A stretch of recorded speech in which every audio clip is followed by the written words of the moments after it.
Hello, ladies. Welcome back. I haven't given up on life. It's just cold today. So it's day 12. So I spent part of the morning in bed praying to Sekhmet, just asking why she had abandoned me, turned her favor away from me.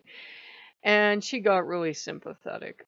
She is the goddess of menstruation. I hear guys going gross and unsubbing, but it's an important thing for women to talk about. And I looked up this video today. I know the story's going to be kind of out of order, but it's one of my stories. And there are these women that have been like going through months of stuff, and they go to doctors, and the doctors don't know, and they run tests. And I'm like, I can't go through this bullshit. I can't afford to. So I went to Sekhmet this morning, and I had asked her, you know, to please help. And I said, if you send me a lioness, you send me a lioness, I will know you want a temple, that Club 22, my home in VR.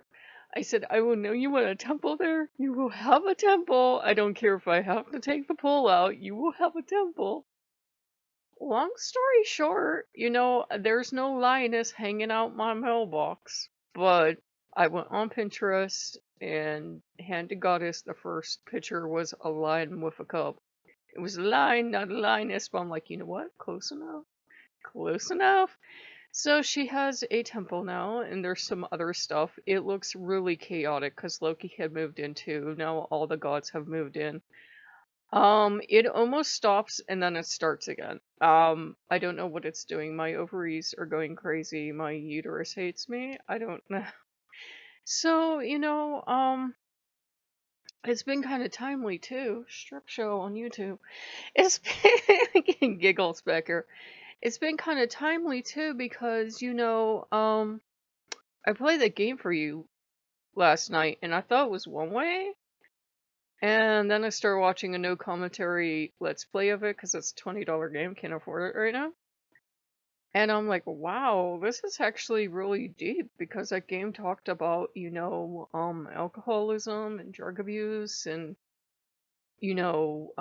domestic abuse, and it did it in a way that wasn't glorifying it. It was actually repeatedly on the radio, kept saying, if you or someone go get help, go get help. So it was pretty rare because usually horror genre, a lot of times can just exploit it for shock value, but this was like, go get help. This damn game is telling you, go get help. Get off your ass, go get help. And I apologize to them because it turns out, big spoiler alert, she's at home, she got two kids, it turns out, and she put the baby down for a nap, and she went and she sat down for 5 damn minutes, right? And the fucking crib, something happened with it, and it killed the baby. And she was taken in because they didn't believe her, because cribs never malfunction, and the father always blamed her.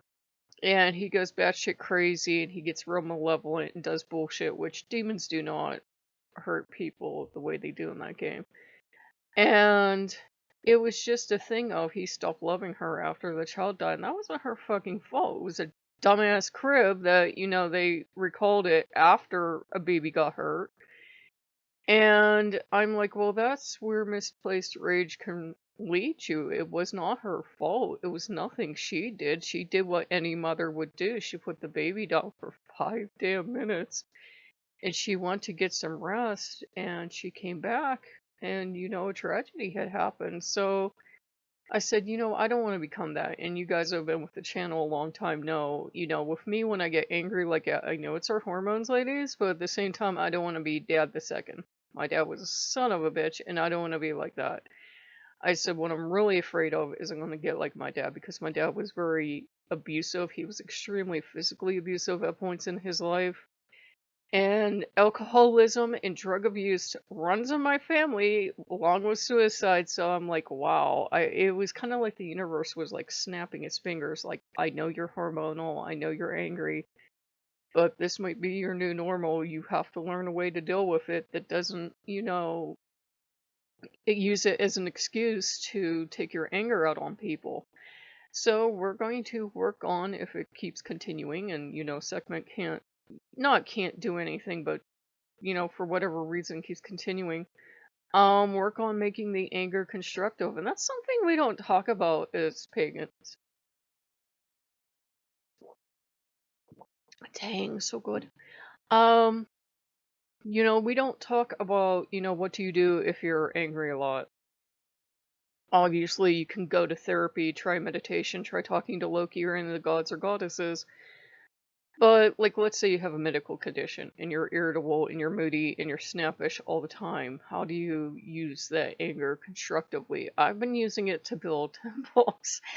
And once we run out of temples to build, we'll use it to do something else. I use it to clean, or I try to direct that energy somewhere else. I don't always succeed. There are going to be days when you're just going to be angry, but you have to remember that anger, any strong emotion, is a really powerful weapon, and you can hurt people in your life very easily. Even words hurt quite a bit and can hurt somebody for the rest of their life. So, I know I'm not perfect, and I'm not trying to sit here and say I've never done any wrong thing, but it's a thing of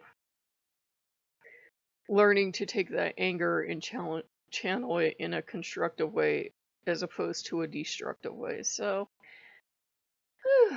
I think my mail just came. So I'm kind of like a little airheaded and vapey, but hopefully it's coming to an end. It's day 12. And one of the blessings of being a pagan is I went right to Sekhmet and I said, if you will accept the temple as an offering and have it, in VR with me, I will give you that. No, I didn't also get a, little VR line or something to seal the deal, but, seeing a line on Pinterest that was like, well, it's not like I live somewhere where I can go outside and see a lion, so, that was good enough for me. So if you like what you see, like, comment, subscribe, and I will see you later. Bye-bye.